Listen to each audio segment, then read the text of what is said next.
G'day everyone, it's Sam. So today's class is going to be all about making love to your feet. So quite often in the yoga practice, we spend the beginning of the practice waking up a lot in the hands, the wrists, the shoulders and things like that, which is fantastic. But when you think about it, we spend a lot more time throughout our life on our feet than we do on our hands. And very rarely do we spend a lot of time in the yoga practice warming up the muscles in the feet, the toes and the ankles. So that's what we'll be working with today. We spend a lot of our yoga life thinking about this term foundations. And the foundations are more often than not that which connect us to the earth. You think of the foundations of a house, it's the concrete slab underneath, right? So our foundations when we're walking around are our feet. And because we spend so much time in shoes, we very rarely get all that dexterity in the toes. So we're going to make our way through a few movements that I like to use in my own practice to really warm up my feet. And first one is quite simple. It's just a toe sit. So we sit back towards the heels and tuck the toes under. And this may be a little bit niggly at first, but it's definitely one that is worthwhile getting comfortable in. And you may need to manually tuck under all of the toes, so especially the pinky toe. They are obviously quite a lot smaller than the others, so you may need to physically tuck those under. So there's a nice straight line here from the shoulders down towards the hips. Just let your hands rest on your thighs. You can have back of hands or palms face down. And you're just getting comfortable with the idea of this deep stretch in the bottom of the feet. And quite often, if we have any sort of niggles or injuries in the body, they don't necessarily start where you feel the pain. They often come from somewhere else. So we use this term as a trickle-down effect. If you have a problem in your shoulder, it may start down from the hips.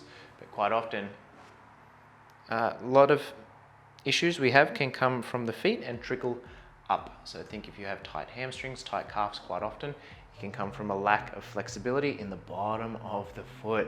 So you may start to feel that deep sensation underneath the inside of the foot, so running from the big toe into the heel there.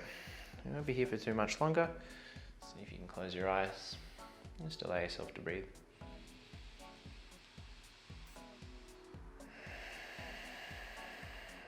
Just giving yourself 2 more breaths like that.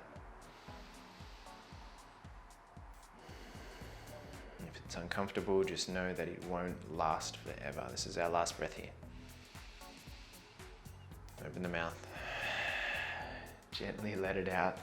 And then from here, just untuck your toes, sit back onto the tops of the feet. So the opposite movement from where we just came. And this is this beautiful plantar flexion through the ankle. So with the toes tucked under and the toes moving towards the shin, we call dorsiflexion. When the toes are pointed, almost like ballerina toes, it's plantar flexion. So good to get comfortable with both. If you can here in this space, you're just going to use your fingertips, take them behind your hips. If you have yoga blocks lying around, I always like to keep some lying around. They're fantastic. If you need a little bit of extra support, you can just set your hands onto those. But if you don't need blocks, you just take the fingertips behind the hips, and we'll just go one at a time to start with. We're going to work to lift the right knee up off the mat. So you're just feeling that deep stretch through the front of the ankle, top of the foot there. You can wrap the elbows in towards the body and bend the elbows to give you a little more stability. This is just working to counteract the stretch we just came from in that toe sit. You can drop the right knee down, start to lift the left knee up off the mat, see what that feels like. Nice one. And as we lower down, the chance here to play with lifting both feet up off the mat, if that works for you, give it a try for just a moment. If it doesn't work, you just forget it. But if it feels like it's going to be in your wheelhouse, just bend your elbows, lean back a touch to hover both knees up off the mat. So really using your fingers here. If you go too far, you can just press into the fingers to take the knees back down. So pull your belly in towards the spine and lift your chest a little bit higher. Take a breath. And as you exhale, gently lower down. Nice work. So bringing yourself up onto all fours for a moment, you're just going to bash out the top of the feet onto the mat just for a second. And then we're going to get deeper into the ankle. So a pose that's prominent in our yoga practice is Mullah, Yogi squat. Essentially what that is a deep squat, hips back to heels, thighs are nice and close towards the ribs, and the chest is lifting rather high. It requires a lot of ankle mobility and calf flexibility. A lot of the time, people may not be there in their practice, so it looks a little more like this, with the heels lifted and fingers grounding down, which is fine, but after a while, we really want to work towards this because this will carry us through life. The more we can use our feet and our ankles, the better they're going to be to us when we get a little bit older. So we're going to start with one leg. So sit your left hip back towards your left heel with the top of the left foot grounded, and just set the sole of the right foot down in front of you. So you're doing half Mullasana. And then from here, you're going to use your own body weight. So leaning your right rib cage into your right thigh, and just work to lean a little bit of weight forward. So your right knee is moving in front of your right toes. You're getting a stronger dorsiflexion through the right ankle. And you're getting a calf stretch too. You're resting your right hamstring on your right calf as you lean forward. And the beauty about this position is because you're using your own body weight to move forward, you decide whether it's time to back off or go a little bit further. So just work to rock back and forwards. Try and keep that right heel grounded flat. You'll feel quite a lot of sensation in your Achilles tendon.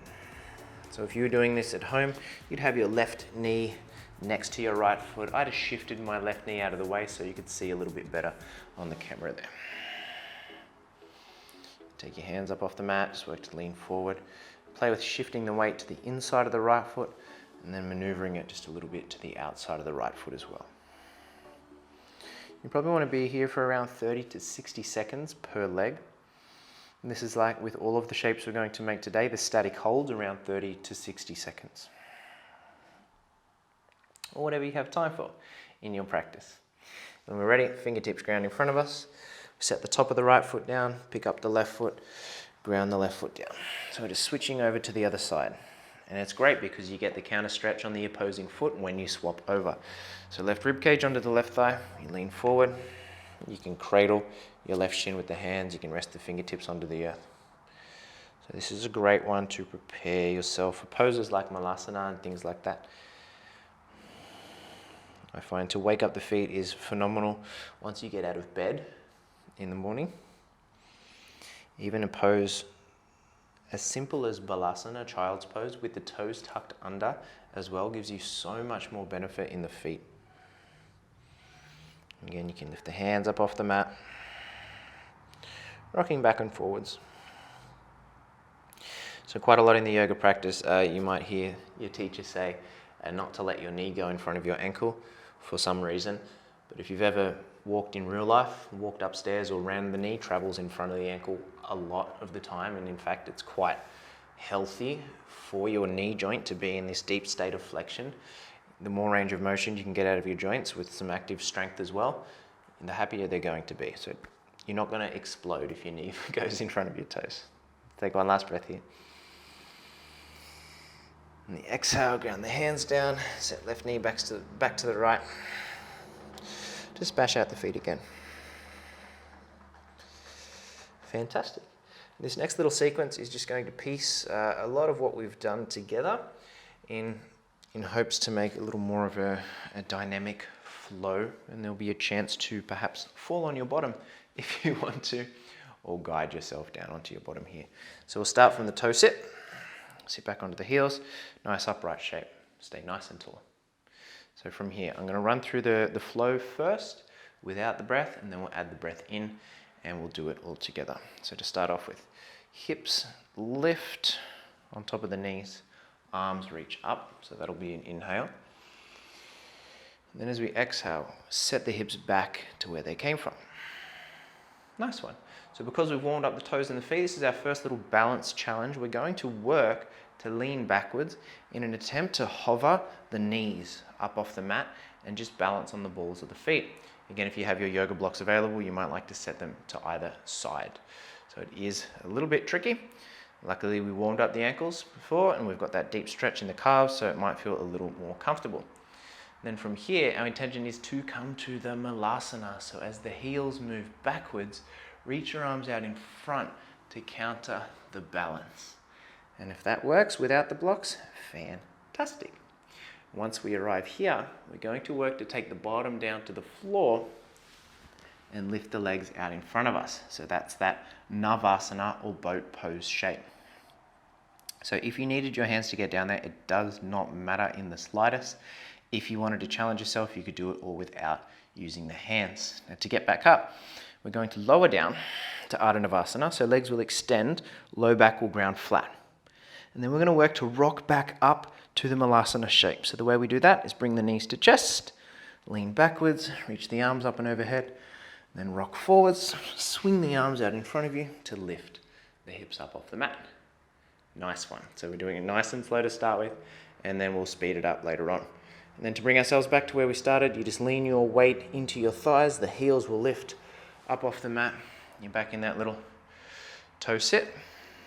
And then from here, without smashing the knees onto the mat, lower them down to the floor. So we're going to work to make our way through that 3 rounds, following our breath. If I get excited along the way, maybe we'll make it 5 rounds. But the first 1 or 2 are going to be nice and slow. So starting with the hips back towards the heels, toes tucked under from here. First inhale, we'll lift the hips, reach the arms up and overhead. Exhale, we'll send the hips back towards the heels. From here, inhale, lean backwards, hover your knees up off the mat, balance on the balls of the feet. And then exhale, drop the heels to Mullasana. Nice one. Inhale, drop the hips, extend the legs out in front of you, Navasana. Exhale, lower down, Ardha Navasana. From here, inhale, knees draw to chest, lean backwards. And as you exhale, rock back to Mullasana, reach the arms forward. Fantastic. Inhale, lean your weight forward into the thighs, the heels will lift. And then exhale, return the knees back to where you started. Fantastic. If that made no sense to you, it was confusing, pause the video, rewind it, watch it again. If you're willing to come along, we are going to work our way through 4 rounds of that with our breath, moving at a pace that might be a little exhausting, a little confusing, but the intention is to just build these mind-muscle connections and get some blood, some energy moving through the feet and the ankles. So with hips back to heels, sit up nice and tall. Let's take a breath to prepare. So inhale.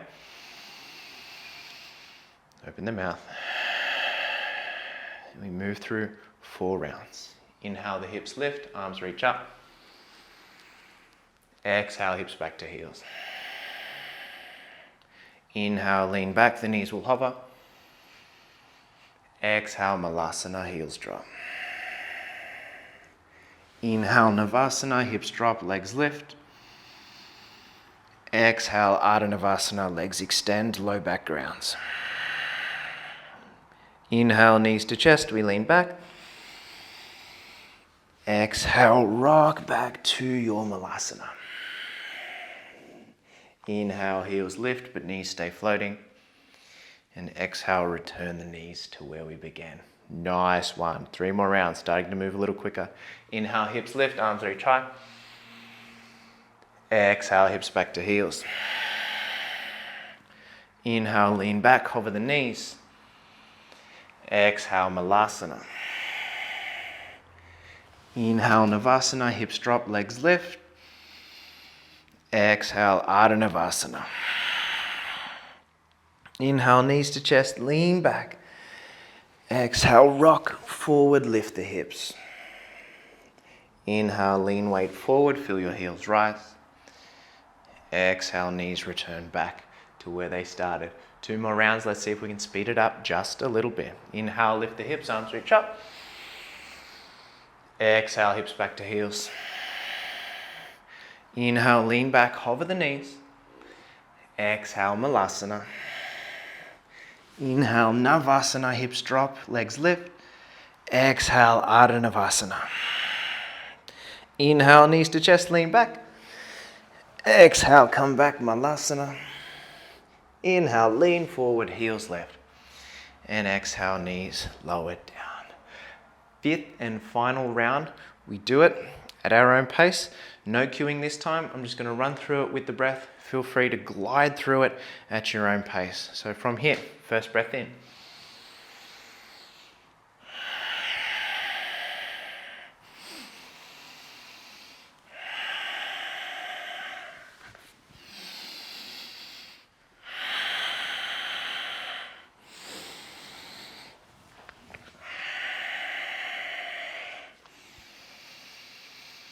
Final exhale.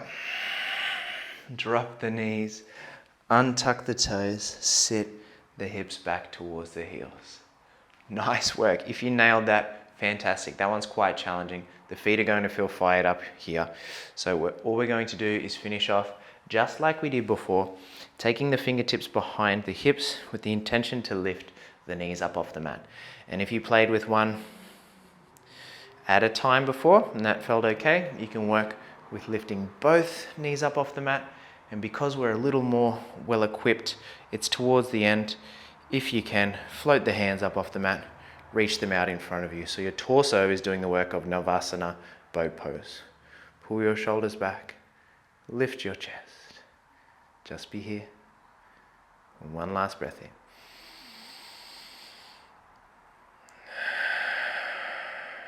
Return your fingertips back down, lower your knees. And then set your bottom off onto the mat. Extend your legs out long in front. Give them a shake. So feet and ankles are going to be absolutely warmed up. And also the shins, this big, thick muscle that runs up either side of your shin, on the outside of your shin, I should say, your tibialis anterior. That's responsible for flexing the foot. So that dorsiflexion, which is so evident in our yoga practice. So you may start to feel that burning up the shin and in the calves as well. So sit up nice and tall, just wiggle out your toes. Try and start from the pinky toe, moving in towards the big toe. And you can start to wave the toes. You can just wiggle them in any which way that feels good to you. And then finishing off here, just with the good old-fashioned Paschimottanasana, forward fold. Toes stay flexed, shoulders roll back. Inhale reaches the arms up. Then exhale, we dive forward and allow yourself to fold over your thighs. If you can, take your thumb just to the base of the big toe, 4 fingers around the outside.